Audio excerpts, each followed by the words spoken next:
Hi, my name is Aditya Dikshit from UCLA, and over the next few minutes, I plan to take you through the interesting journey of Russia's geopolitics. Here's drawing and redrawing the boundaries of Russian influence.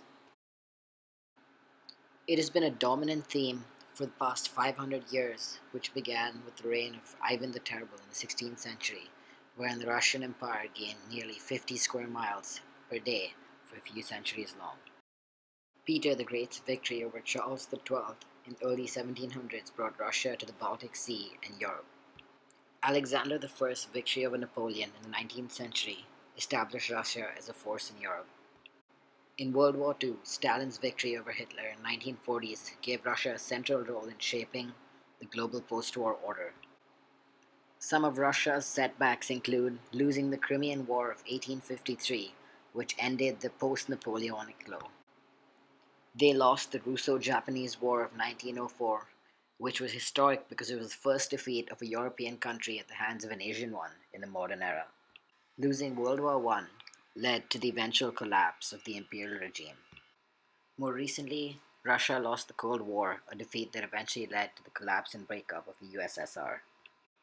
Which brings us to a major time in Russia's history. 1991, USSR split up, where Russia lost 2 million square miles of sovereign territory, and Russia forfeited the share of Germany it had conquered in World War II. The USSR split into 15 states across its southern and western borders. Many of these states now are much closer to the EU and Western powers. After a brief lull in the 1990s, Russia revived its imperial ambitions, led by its famous nationalist leader, Vladimir Putin. Since then, their most visible manifestation was the annexation of Crimea in February 2014. Others include the 2008 Russian interference in Georgia, when Russian troops entered Georgia to counter its growing leaning towards the European Union. Russia is building a strong military presence in the Arctic region amidst fear of conflicts from regions far and wide. Russia has also been a significant player in the Middle East, particularly in the Syrian war. It has traveled as far as Venezuela to expand its oil diplomacy, if that's what you'd like to call it. In the last few years, it is believed to have exerted its significant cyber capabilities to meddle with internal politics of Western countries, most famously in the United States elections of 2016. But is this theme of recent expansion sustainable? For it to be, Russia must successfully thwart attacks on multiple frontiers from forces European, Turkish, and Islamic.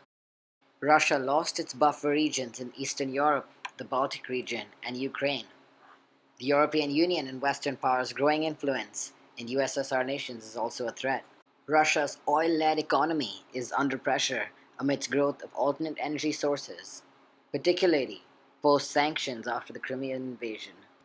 As the new world of political realignment emerges over the next decade, particularly with the rise of China on the eastern frontier, Russia will have to rescue its currently confrontational and somewhat isolated political position to remain a global economic and political powerhouse in the years to come. Thank you for tuning in. This is Aditya Dikshit from Los Angeles, and I hope you have a great rest of your day or night.